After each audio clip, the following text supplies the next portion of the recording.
डीग जिले के बहज गांव में हुए उत्खनन से न सिर्फ ब्रज क्षेत्र की धार्मिक मान्यताओं की पुष्टि हुई है, बल्कि भारत की प्राचीन सांस्कृतिक, सामाजिक और आर्थिक वैभव की भी परतें खोल दी हैं।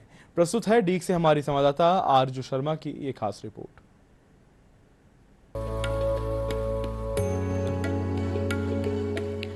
राजस्थान में कालीबंगा के बाद पहली बार डीग के बहज गांव में भारतीय पुरातत्व सर्वेक्षण विभाग ने एक बड़े स्तर पर उत्खनन किया।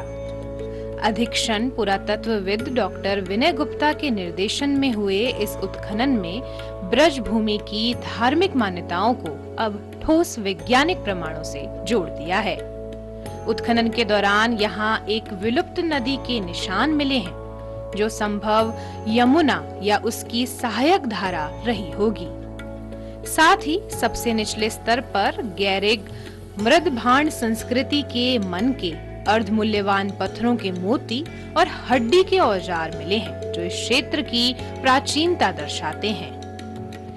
इन्हीं जमावों के ऊपर चित्रित धूसर मृदभांड संस्कृति की परत भी मिली, जिसे कई पुरातत्वविद महाभारत काल से जोड़ते हैं।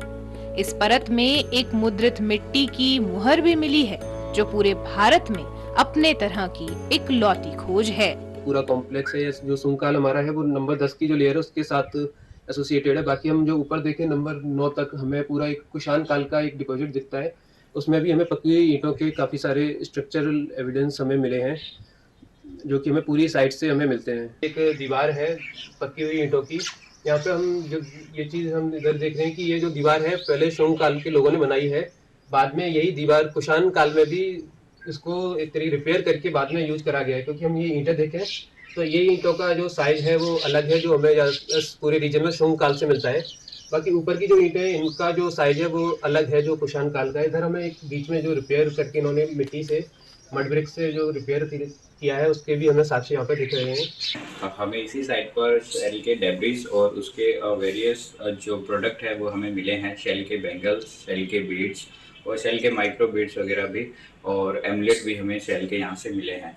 ये शुंग और कुषाण पीरियड में एक बड़ी इंडस्ट्रियल एक्टिविटी को प्रदर्शित करता है कि यहीं एक रॉ मटेरियल मिलना और यहीं से हमें फिनिश प्रोडक्ट और उसका इंडस्ट्रियल डेब्रिस मिलना यह दिखाता है कि शुंग पीरियड में यहाँ शेल से प्रोडक्ट बनाने की एक काफ़ी अच्छी इंडस्ट्रियल एक्टिविटी रही होगी। शुंग पीरियड में काफ़ी अच्छे टेराकोटा मिले हैं, जिनमें अच्छे मदर गॉडेस, और ये जो आप देख पा रहे हैं ये अश्विनी कुमार हैं।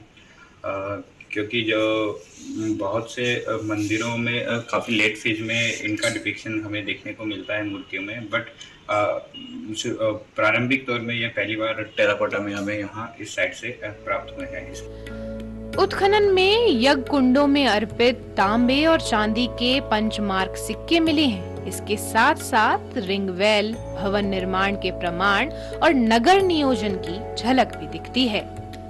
टिले के ऊपरी हिस्सों में शुंग कुषाण काल की कार्यशालाएं मिली, जहां हड्डी और अर्धमूल्यवान पत्थरों से मन के सुई, कंघे और औजार बनाए जाते थे।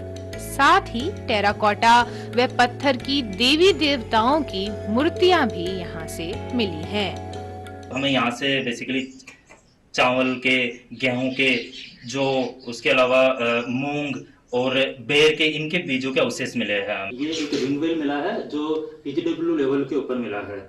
पीजीडब्ल्यू लेवल से ये शुरू हुआ है और ये नीचे वाटर लेवल तक ज्यादा जा रहा है। इसको उस टाइम पे वो लोग पानी यूज करने के लिए अपने कुएं के रूप में यूज में लेते थे। लोवेस्ट ओसीबी लेवल, उसके ठीक नीचे हमें एक कैलक्रीट का बहुत बड़ा डिपॉजिट मिला है, जिसको हम मान के चल रहे हैं कि यहाँ पे हो सकता है कि एक सूखापन का बहुत सालों तक सूखापन रहा है, इस वजह से यहाँ पे कैलक्रीट में बदल गया। इसके नीचे हमें रेत का एक और ज्यादा डिपॉजिट मिल रहा है। उसके ठीक नीचे यहाँ पे हमें कुछ चैनल्स मिले हैं, जो पेलियो चैनल्स कह सकते हैं, नदी का अवशेष के ये हमें कुछ लग रहा है।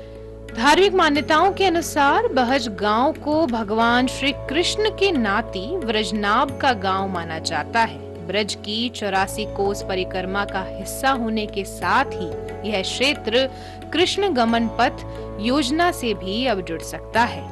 उत्खनन में शिव, सूर्य व मार्त देवियों की पूजा के प्रमाण भी मिले हैं।